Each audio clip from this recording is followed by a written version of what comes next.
Okay, guys, meron tayo rito Mitsubishi Montero Sport. Yan, 2013 model. Yan, 4056 engine.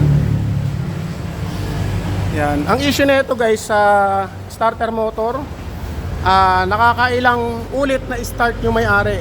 Kumbaga, umaabot na raw sa nasa 20 click na raw, talagang ayaw umandar. Ang problema na ito guys, lagitik lang. Kumbaga, hindi siya nagka-crank, puro lagitik lang. Yan, gaya ng mga napapanood nyo sa aking video, marami na akong nirepair nito. Meron na rin ako mga video nito kung paano mag-repair.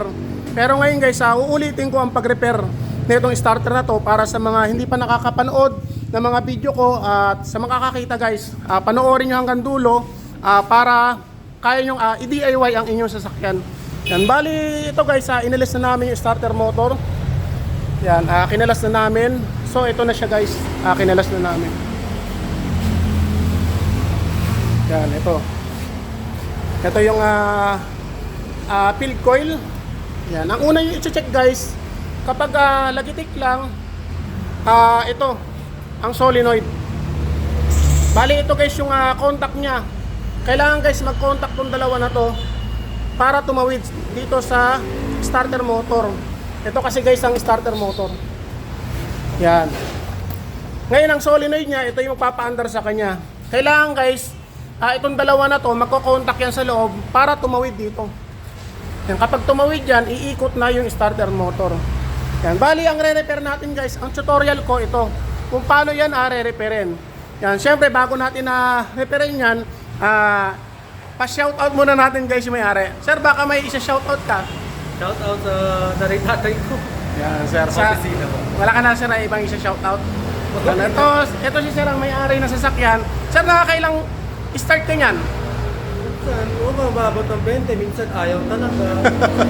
Ano yan sir, automatic transmission? Automatic. Yan, kapag automatic transmission sir, wala talagang magagawa. Minsan, ang gagawin mo niya, papahatak mo na lang. Kasi hindi yan guys, katulad ng mga manual transmission, pwede siyang itulak, ilagay lang sa segunda, andar. Ito, hindi siya aandar kapag nilagay sa park, tutulak nyo. Wasak ang transmission yan. Yan. Bali sir, ito, papakita ko sa inyo kung paano repairin yan. Ang sabi naman na sir, pwede namang repairin nila. Yan. Sir, nanonood ka pa ng mga video ko sir? Hindi nyo pa ako napapanood sa YouTube? Nanonood ko isang beses ka. Ayan, ito guys ang aking YouTube channel. Yan, ito guys, papakita ko sa inyo. Ipapaliwanag ko sa inyo. Yan, step by step. Naka-charge na, no? Ang una yung gagawin guys, ito, tatanggalin nyo yung hinang nito. Tutunawin nyo. Yan, pakita ko sa inyo guys.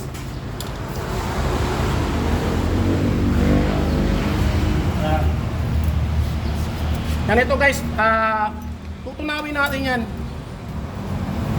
Kasi hindi pwedeng hindi yung tunawin yan kapag binunod nyo yung cover o yung takip, mawawasak yan, mapuputol guys yung wire.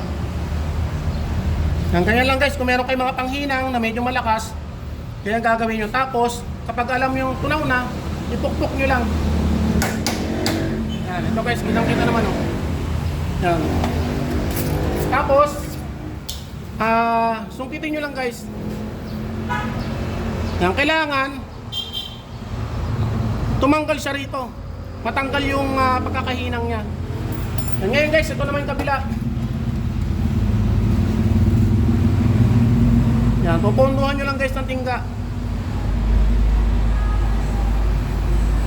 Yan, gaya lang guys. Tapos pukpok ulit.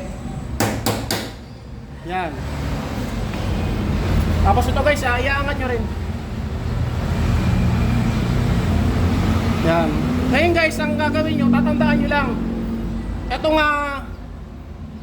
terminal na to, papunta yung galing na susian.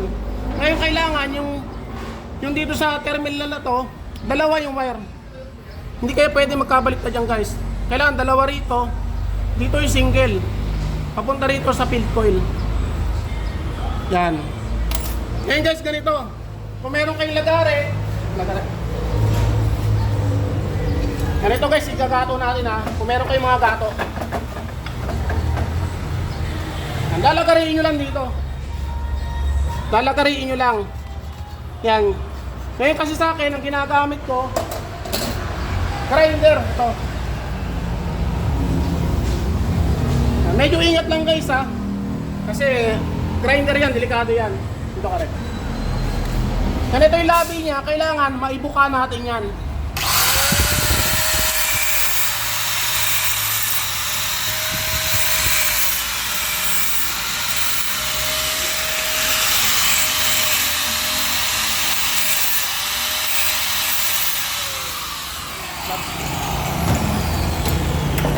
Katulad yan guys. Kailangan guys, ito lang ha, yung labi na yan. Ngayon kung meron kayong flat screw, ganyan lang gagawin nyo. Yan, susungkitin nyo lang.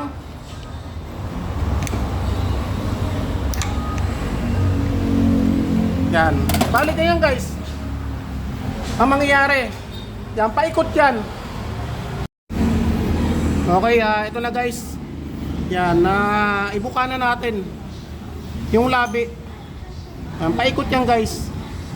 Yan, kailangan kasi guys, maibuka nyo to para matanggal. Yan, kitang-kita naman guys, dito umiipit yan. Yan, ngayon ang gagawin nyo, lalagyan nyo ng nut dito. Tapos pupukpukin nyo lang, dahan-dahan. Yan, so guys, natanggal na. Ito yung sinasabi ko guys.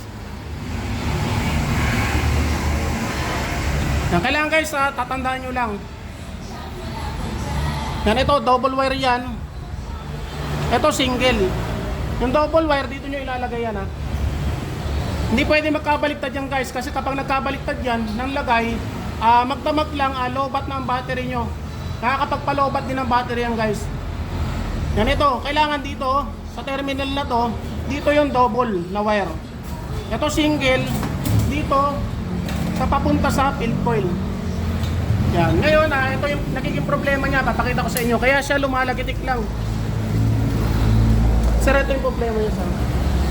Yan, ito guys. Sobrang dumi. Yan, dumudumi siya. Yan. Kaya dumudumi yan guys. Minsan sa mga moist, kapag nag-uulan, tapos nagmo-moist siya, kinakalawang. Yan. Tapos ito yung contact niya.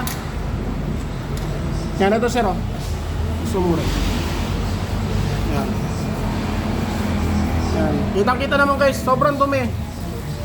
Ngayon guys, ang gagawin nyo, kapag tinanggal nyo to, tandaan nyo lang ha, itong spring na to, kailangan may ibalik nyo yan.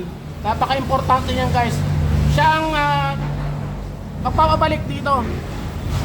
Kapag hindi nyo na ibalik yan, at pinaandar nyo, sasama sa andar yan, masusunog ang buong starter motor. Yan, nakakalang yan dito sa loob.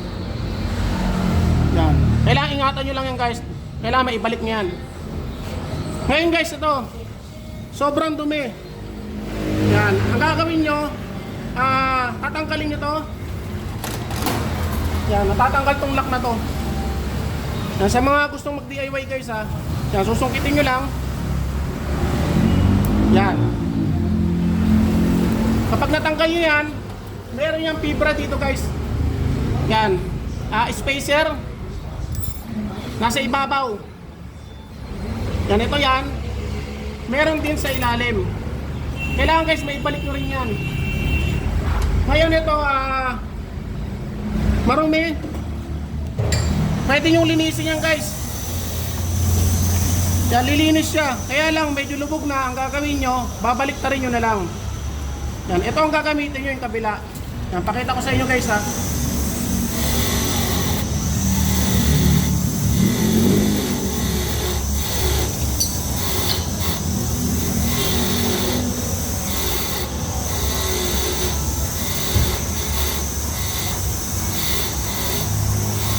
Yan, ito na siya guys. Yan, wala siyang kaskas. Wala siyang lubog. Hindi katulad nito. Yan, meron siya. Kaya ang gagawin nyo, baliktarin nyo na lang. Yan. Same process guys. Yan, ito yung fibra. Papasok nyo lang. Washer na fibra. Yan. Tapos ito yung lock nya. Meron yung gatla rito. Sa ilalim. Kailangan may ipasok nyo dyan. Sa gatla. Yan, ganyan lang. Ilulubog nyo lang. I-press nyo lang. Tapos gamitan nyo ng long nose. Yan, gano'n lang guys. O, okay na. Ngayon guys, dito naman tayo. Yan, ito. Ang diskarte dyan, huwag nyo na ibabalik tong lock na to. Yan, kabilaan. Ang gagawin nyo, ganyan lang. Lagyan nyo ng nut. Tapos martilyo nyo lang. Ngayon kagat. Yan, lumubog na siya. Kaya niaangat nyo lang. Tanggalin nyo muna to guys ha. Yan, umangat na. Gawin nyo, katirin nyo lang. Tanggalin nyo. Yan, ganyan lang guys, kasimple. Bale, ito na siya guys. Ang gawin nyo guys, sa ganito.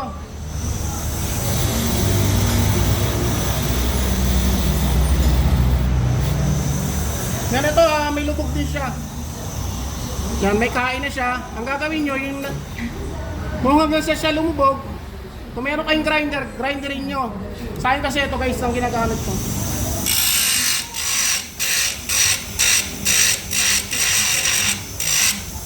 Yan. Masahin natin guys, kasi mainit. Yan, kaya lang guys. Bali, pantay na siya. Yan, ang gagawin nyo naman ngayon guys, nagbawas tayo, di ba? Ngayon magdadagdag tayo ng alambre. Ganito guys. Yung alambre nyo, iikot nyo lang.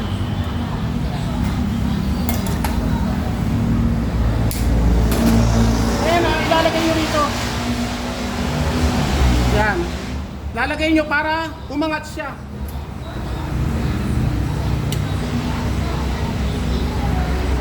Yan, kaya lang guys, ibibilog nyo lang.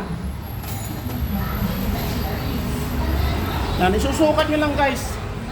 Ngayon babalik ko rito. Yan, ibig sabihin na aangat na siya. Ngayon guys, ang gagawin nyo ito, hindi nyo na ibabalik to. Maglalagay na lang kayo ng washer. Tapos nut, diretso. Yan. Tapos sisikipan nyo lang.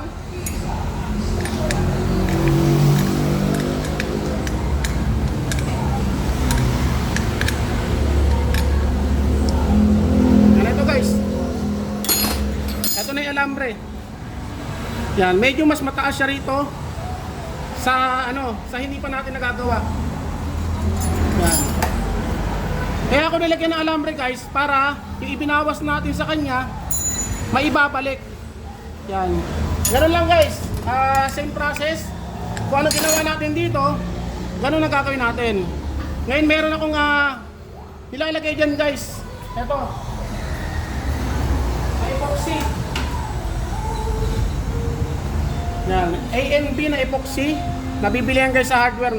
Nasa 150 yata to guys. Yan ang ilalagay natin dito. Paikot. Yan.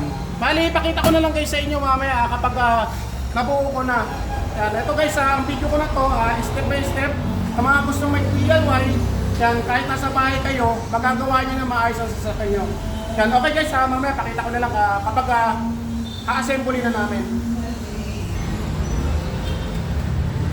Yan, ito guys, okay na. Yan, nalagyan na natin ng epoxy na ANB. Ito. Yan, kitang-kita naman guys. Hindi kasi pwedeng hindi natin lalagyan ng sealant kasi papasukin ng tubig yan guys. Kailangan lalagyan nyo. Yan, katulad yan, okay na. Yan, tapos ito guys, napinturahan na rin natin. Yan, para kapag kinabit natin na napakalinis na.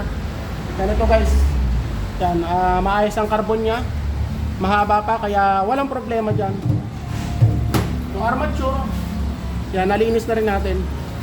Yan, liha lang guys ang ginagamit ng panglinis. Ngayon guys, ito papakita ko sa inyo.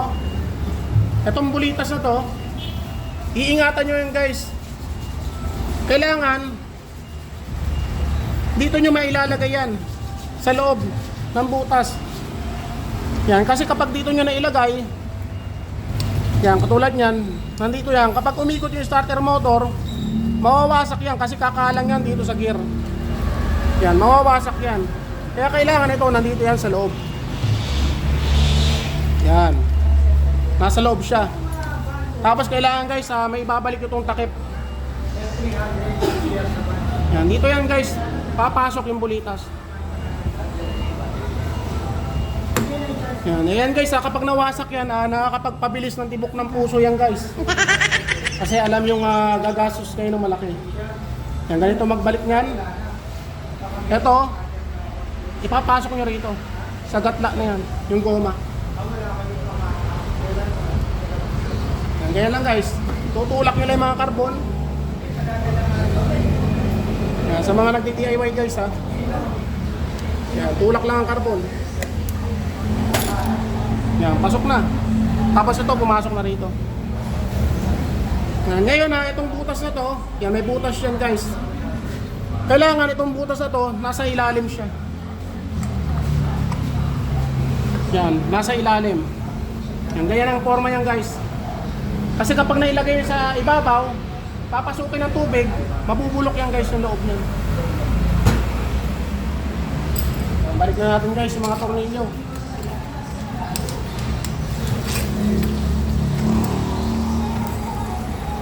Yan, gis na yabe guys. Yan, ito yung mga gamit natin para mabilisan. 10mm ang ginagamit dyan.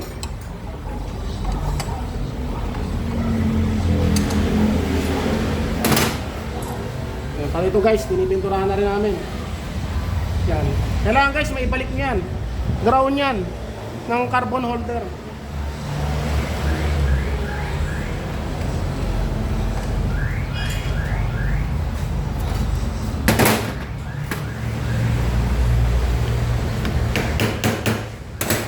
Yan. Make sure lang guys, sana masikip. Kapag maluwag yan guys, ang mangyayari sa starter nyo, babagal ang ikot. Yan, ngayon okay na. Yan, babalik na natin yung spring. At ito yung piston nya. Yan, kailangan may balik yan. Punasan mo konti. Punasan nyo lang guys. Kasi minsan pag may langis, tumidikit. Yan, baka sumama sa andar. Yan, ito guys, ipapasok nyo dito. Yan.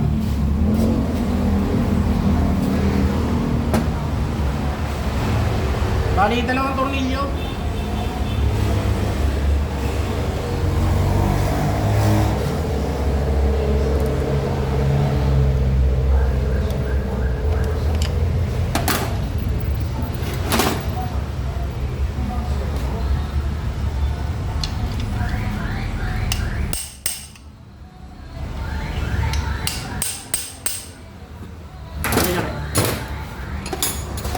Ito guys, yung field coil papunta sa starter motor, dito nyo ilalagay yan, yung may bakal na to.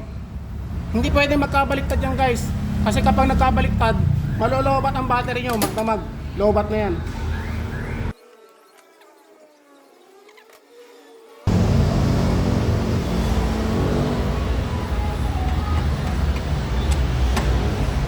Okay. Ganito guys, ilalayo nyo ha. Itong field coil, ilalayo nyo rito. Yan, ngayon, testing natin. Ganito mag-testing yan guys. Yan, itong battery, dito yan. Yan, sa ibabaw. Ngayon ito, yung galing ng susi, lagyan nyo ng positive.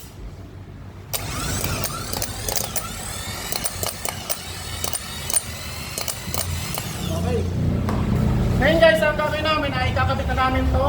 Tapos pakita ko na lang guys sa inyo kapag testing na namin. Okay guys, naikabit na namin yung starter motor. Yan, bali nandun siya guys sa ilalim. Hindi lang kita guys sa camera. Yan. Bali pag gagawa kayo guys ng starter motor o alternator, kailangan kakalasin nyo yung negative terminal. Yan, in case man na lumikit yung main line ng battery, hindi siya uusok, kumbaga hindi magbabaga yung yabe nyo kasi yan guys, delikado yan. Kailangan lagi tayo nasa safety tatanggalin natin yung negative terminal. Huwag positive. Sir, okay na sir. Paki-start sir. Yan guys, start natin. Okay. Yung guys, yung naririnig nyo na parang umahabol, na parang umuhuni, normal yan kasi sobrang lakas na ng starter motor. Pakipatay sir. Yan. 3 seconds. Start. Patay.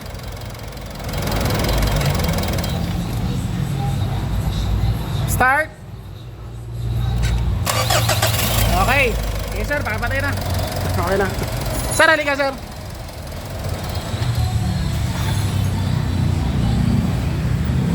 Yan, bali ganun lang guys. Gayahin nyo lang yung video ko kung paano mag-repair ng solenoid ng starter. Yan, kung gusto nyo mag-DIY guys, ganun lang gawin nyo. Pero kung medyo mahihirapan kayo, pagawa nyo na lang guys sa mga malapit na auto electrical shop sa inyo. Sir, okay na sir. Maraming salamat po. Thank you po. Bilis. Yan, bali taga-saan kayo sir? Taga-saan ka? Taga San Pedro, taga Pasig. Taga San Pedro pala si sir. Bali, malapit lang din sa amin kasi ako sir, taga San Pedro lang din ako. Sir, maraming salamat sa iyo. Maraming salamat po sa tiwala. Okay guys, bali Mitsubishi Montero. Yan, kung gusto niyo guys na marami pa kayo matutunan, punta lang kayo sa aking YouTube channel. Yan, search niyo lang ang GN Paladin YouTube channel. Yan, tapos meron din tayo sa Facebook guys, sa Bert Paladin. Yan, search niyo lang. Yan, sir, baka ikaw sir, may papatiin ka. Shoutout ka. Shoutout sa iyo, sir. Kaya dito ko lagi papakasya. Yan, sir, maraming salamat po sa iyo. Bali, ang ginagawa namin dito, starter motor. Yan, nirepair din namin. Napalit lang kami ng carbon brush. Sir, thank you po sa inyo. Yan, okay guys, thank you.